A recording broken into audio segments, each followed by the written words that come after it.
My name is Claire Bennett. I'm 36 years old, and I work as a pediatric occupational therapist in Columbus, Ohio. 3 days before our annual Sunday family dinner, my oldest daughter, 12-year-old Emma, stayed up until 10:47 p.m. hand-painting tiny blue flowers onto a porcelain serving plate she had saved 6 months to buy from an antique store. She wanted Grandma Margaret to have something made with patience instead of money. At exactly 7:18 p.m. that Sunday, one sentence shattered everything that careful child had hoped to earn. Months later, that same blue plate rested on a courthouse bench between two untouched paper coffee cups, waiting for a decision none of us imagined making. What my mother didn't understand that evening wasn't just what her words would cost. She also had no idea how many quiet moments had prepared me to finally hear them for what they really were. Every important meal in my mother's house revolved around blue porcelain. Her cabinet held 14 matching plates, 14 cups, and one serving platter reserved only for family celebrations. She believed beautiful dishes reflected respectable families. Looking back, I realized they reflected something else entirely. They reflected her invisible ranking system. Someone was always seated closest to her, someone always received the largest slice of pie, and someone always earned the warmest smile. Emma, my older daughter, rarely occupied those favored places. She was thoughtful, cautious, and happiest while sketching birds or repairing broken picture frames with her grandfather's tiny screwdriver set. Her 9-year-old sister, Lily, laughed loudly, hugged everyone immediately, and naturally attracted attention wherever she went. I loved both girls equally, but I slowly accepted my mother's explanations whenever Emma seemed overlooked. I told myself Mom simply connected more easily with outgoing children. That wasn't entirely true. The harder truth is that I normalized a pattern because admitting it existed felt more frightening than pretending everything was fine. The invitation for that Sunday dinner was confirmed 3 separate times. On Wednesday at 8:12 a.m., Mom texted our family group that dinner would begin promptly at 7. I replied within 4 minutes that all 4 of us would be there. On Friday evening, she called while I was driving home from work, repeating that Emma and Lily should wear something nice because relatives from Cincinnati were visiting. Saturday afternoon, she even reminded us again in front of my younger brother, Daniel, and his wife, Melissa, while we picked up birthday flowers together. Before ending the conversation, Mom smiled and said, almost casually, "Remember, some people simply fit better." Everyone laughed politely. I smiled too, assuming she meant personalities. I didn't realize she was quietly rehearsing the sentence that would soon divide our family forever.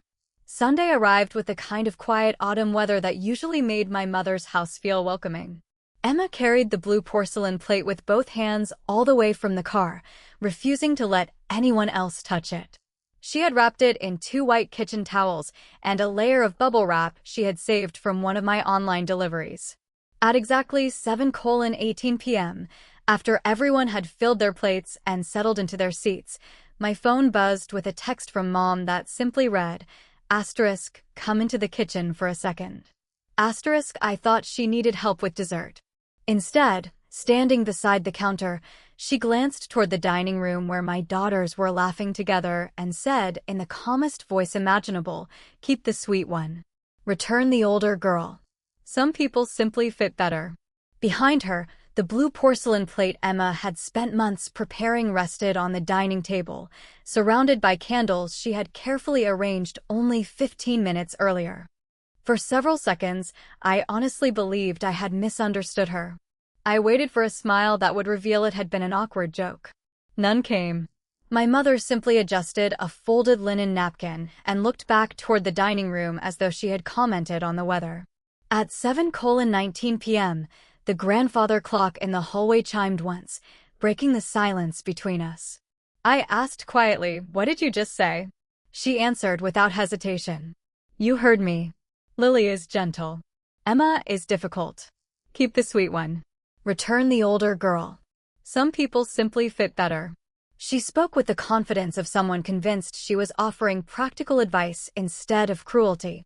When I returned to the dining room less than a minute later, Emma looked directly into my face. Children notice tiny changes adults think they hide well. She studied my expression, then looked at Grandma, who suddenly became unusually cheerful, asking Daniel whether he wanted more roast chicken. Emma didn't ask what happened.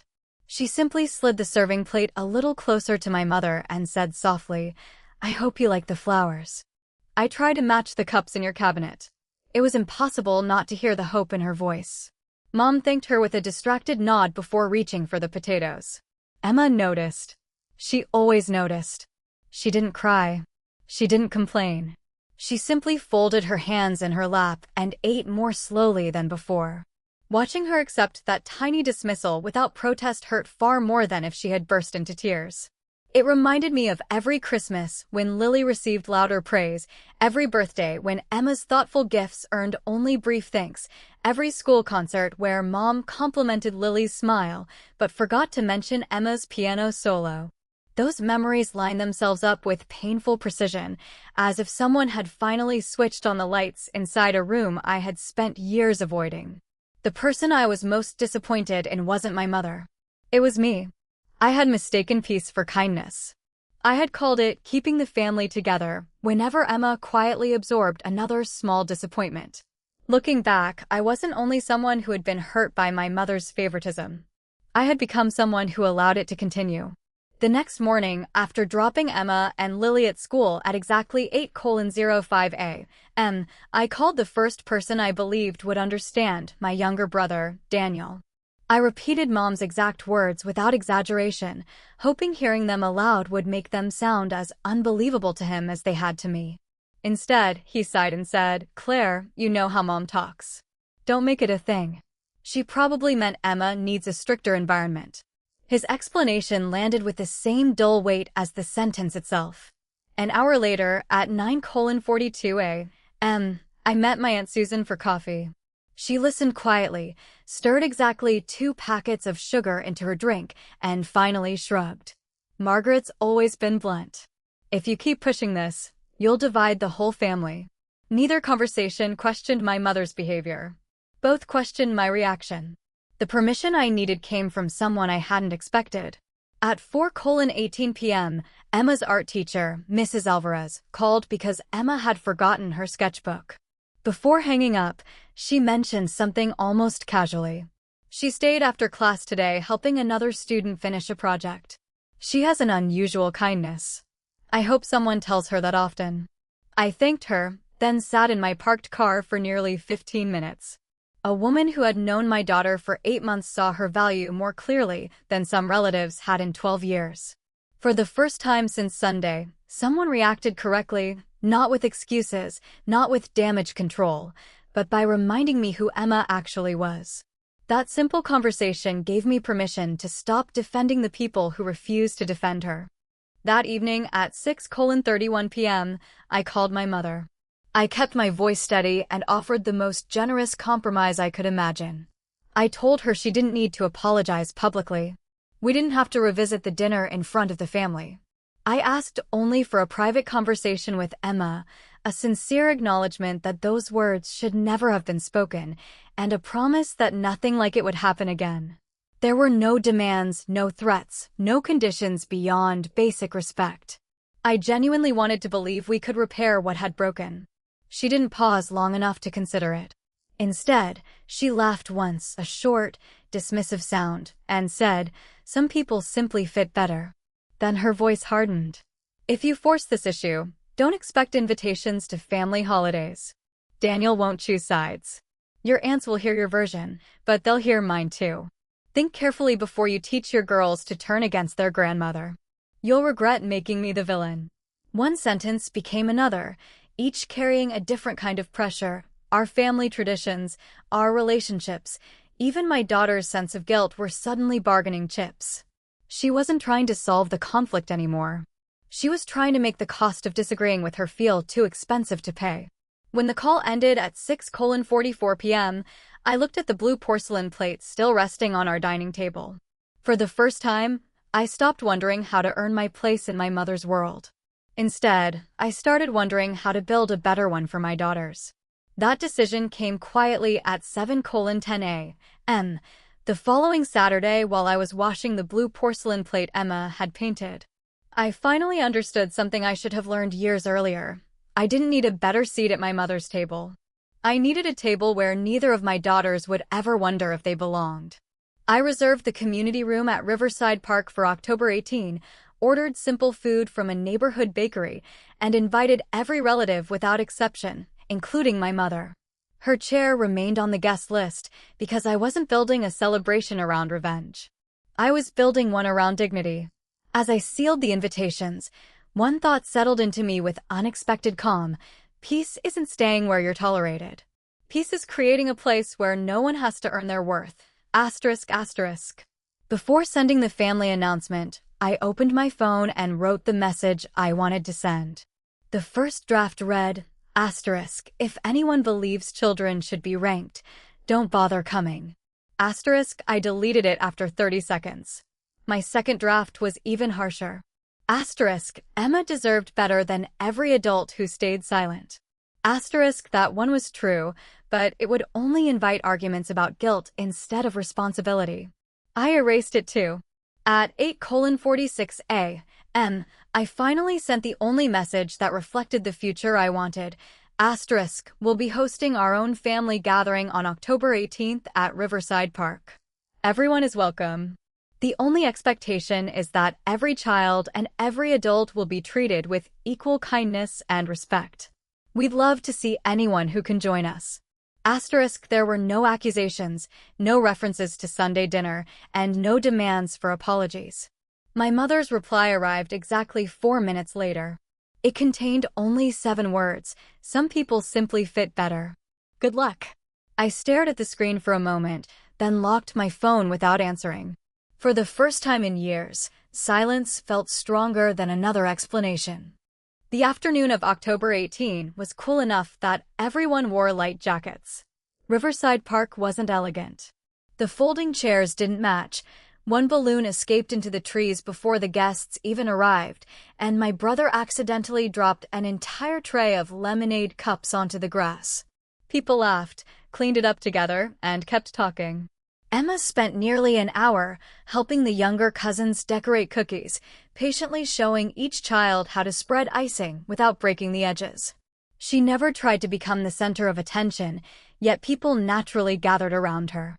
Mrs. Alvarez, whom I had invited because she had become such an important encouragement to Emma, quietly told me, she has the kind of confidence that makes other children feel safe. I looked across the room and realized my daughter had finally found a place where nobody measured her against anyone else. I heard about my mother's dinner later from Aunt Susan. The crystal glasses were polished. Every napkin was folded perfectly. The roast came out exactly on schedule. But several chairs remained empty, conversations never really settled, and guests left earlier than usual. Everything looked impressive. Very little felt alive. That evening, while loading leftovers into the car, Emma carefully wrapped the blue porcelain plate in the same white towels she had used weeks before. This time she smiled and said, "I think it looks happier after today." She wasn't talking about the plate. She was talking about us. None of it felt like winning. I had lost the illusion that love automatically survives silence. Family traditions that had existed for decades disappeared almost overnight, and there were mornings when I still reached for my phone, expecting my mother to call as though nothing had happened. Daniel admitted later that growing up, Mom had ranked all of us without realizing how deeply it shaped our relationships. Understanding where her behavior came from made it easier to understand her, but it didn't erase what she had done. I learned that forgiveness and accountability aren't enemies. Compassion explains a wound. It doesn't pretend the wound never existed. Nearly 3 months later, on January 12, my mother appeared at my front door at 3:27 p.m. without calling. Through the living room window, I saw her standing beside the porch railing, holding nothing except her handbag. I finished helping Lily with her homework before answering. She waited almost 12 minutes. For the first time in my life, our conversation happened at my pace instead of hers. She tried the familiar approach first. "You've made this much bigger than it needed to be." It landed nowhere. Then she sighed and reached for guilt. "The family hasn't been the same since you pulled away." That failed too. The certainty I once mistook for strength had disappeared from her voice. After several long moments, she looked past me toward the hallway where Emma's shoes were lined neatly beside the door and asked, almost in a whisper, "Does she still think I don't love her?" It was the first honest question she had asked since that dinner. I answered just as quietly, "If you want to rebuild anything, it starts with Emma. Not me. She was the one you asked me to return." She nodded without arguing. When Emma came downstairs, I stepped into the kitchen with Lily. Their conversation remained private, exactly as it should. I never repeated what was said. I only remember that it lasted nearly 20 minutes. There were long silences between sentences, and when the front door finally closed behind my mother, Emma looked emotionally exhausted, but strangely lighter, as though she had finally been allowed to put down something she had been carrying for years. Spring brought a different rhythm to our family. On the first Sunday of every month, everyone who wanted to come gathered around our dining table instead of waiting for formal invitations. The blue porcelain plate always sat in the center, now filled with homemade rolls instead of expectations. There were no assigned seats, no favorite grandchildren, no invisible rankings. My mother came too. She no longer reached automatically for the finest cup in the cabinet. Instead, one afternoon she quietly picked up an ordinary white mug after noticing Emma had chosen the blue porcelain one. She said nothing about it, and nobody praised the gesture. That was what made it meaningful. Emma turned 13 that summer. She entered a regional youth art exhibition with a collection inspired by family heirlooms, and the centerpiece was a painting of a blue porcelain plate surrounded by hands of different sizes, all reaching toward it equally. Watching visitors stop in front of her work, I realized the object that once symbolized belonging to one person's approval had become something entirely different. It now represented a family learning, imperfectly but honestly, to make room for everyone. The blue porcelain plate still sits in the middle of our table, reminding me that at 7:18 p.m., one sentence almost convinced me to measure my daughter through someone else's eyes, and that October 18, January 12, and one ordinary white mug taught me never to do it again. The people worth keeping are never the ones someone else tells you to send away.